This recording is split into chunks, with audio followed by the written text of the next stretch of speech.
Welcome back to Stuff About tutorial. Today we are talking about how to change the notification sound on WhatsApp. Why would you want to know how to change the notification sound on WhatsApp? Well, maybe it is your first time using WhatsApp and not sure how to change the notification sound on WhatsApp. So today I am going to show you how to change the notification sound on WhatsApp. Check video description and I will try to leave the written instructions. If you don't like default notification sound on WhatsApp, you can simply change it and the process is very simple. First of all, open WhatsApp. Now you are seeing chats. Also, three dots at the top right corner. Click on it. Now click on settings. Now click on notifications. Click on notification tone.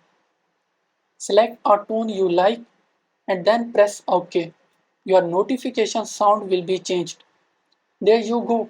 If you wanted to know how to change the notification sound on WhatsApp, that is the easiest way I know how.